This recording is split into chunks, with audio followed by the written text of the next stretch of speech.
आज हम उस हीरे की बात करने जा रहे हैं जिसको आज तक ना कभी बेचा जा सका, ना ही किसी ने आज तक उसे खरीदने की कोशिश की। ये तो केवल जीता गया, छीना गया या फिर गिफ्ट के तौर पे दिया गया। हम बात कर रहे हैं कोहिनूर की, जिसको कई लोग कर्स्ड डायमंड भी कहते हैं। बाबर ने जब अपने हाथों में कोहिनूर को लिया था तो इन्होंने इसकी कीमत पूरी दुनिया के लोगों को एक दिन खाना खिलाए जाने की बताई थी।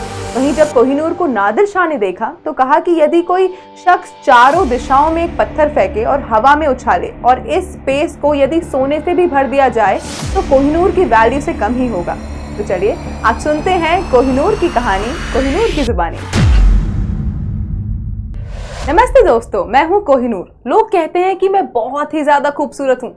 मैंने तो ये भी सुना है कि मैं विश्व प्रसिद्ध हूँ, लेकिन मैं सिर्फ अपनी खूबसूरती के लिए ही नहीं बल्कि अपनी कहानियों और रहस्यों के लिए भी मशहूर हूँ। इतने सालों इस पृथ्वी पर रहने के कुछ फायदे तो जरूर हैं। सबसे बड़ा फायदा है कि मैंने बहुत कुछ देखा और बहुत कुछ सुना है। तो चलिए आज मैं आपको अपने इस जीवन की कुछ बहुत ही दिलचस्प कहानियां सुनाऊंगी। तो निकलते हैं इस अद्भुत सफर पर। कहानी शुरू होती है गोलकोंडा माइल्स से, जहां मेरा बचपन गुजरा मेरे पत्थर दोस्तों के साथ। एक दिन कुछ लोगों ने मुझे वहां से निकाल कर एक मंदिर में रख दिया। वहां मेरा वेट 793 कैरेट्स था। सोचो कितनी बड़ी थी मैं। कुछ समय उस मंदिर में गुजारने के बाद सुंदर से कपड़े पहना एक आदमी आया। लोग उसे महाराज महाराज कह रहे थे। बाद में मुझे पता चला वो ककाटिया डायनेस्टी के महाराज थे। और बस यहीं से मेरा दुनिया भर घूमने का सफर शुरू हो गया। सब कहते थे कि जो इस डायमंड को पाएगा वो दुनिया को जीत सकता है। ये सुन के मैं बहुत खुश होती थी, लेकिन मैं जिसके भी पास जाती उसका एम्पायर उजड़ जाता। जैसे कि नादिर शाह, महाराजा रंजीत सिंह और मुगल रूलर्स। इनके साथ कुछ ना कुछ ट्रैजिक इंसिडेंट जरूर होते थे। नादिर शाह को मौत आ गई, महाराजा रंजीत सिंह का एम्पायर डिक्लाइन हो गया और मुगल एम्पायर तो कोलैप्स ही हो गया। लोग धीरे धीरे मुझे कर्स्ड बोलने लगे। मुझे तो मैं कर्स्ड नहीं लगती। आपको क्या लगता है, क्या मैं कर्स्ड हूँ? खैर छोड़िए, कहानी को आगे बढ़ाते हैं।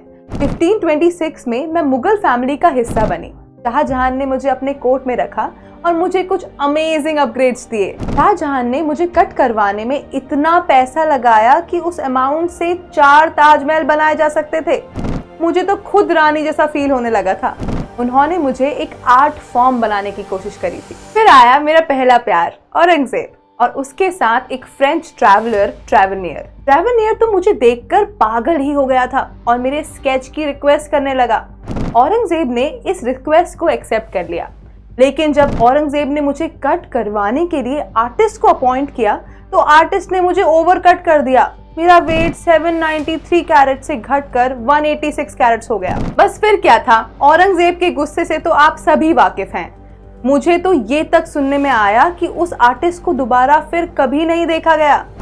1738 में नादिर शाह ने दिल्ली पर अटैक किया और मुझे लूट लिया।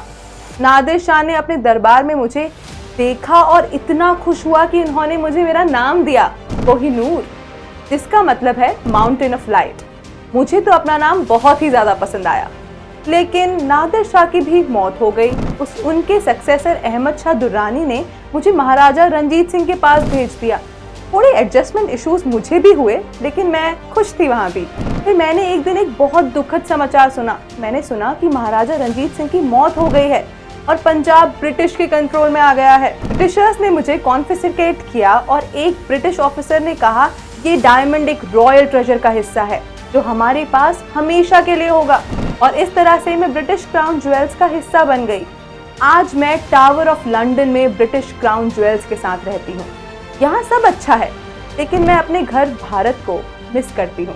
मेरे सफर की शुरुआत ककाटिया डायनेस्टी से हुई थी और आज मैं ब्रिटिश इंपीरियलिज्म का एक सिंबल बन चुकी। कभी कभी मेरे दिल में ख्याल आता है कि क्या मैं कभी भारत वापस जा पाऊंगी। बस यही थी मेरी कहानी, मेरी जुबानी।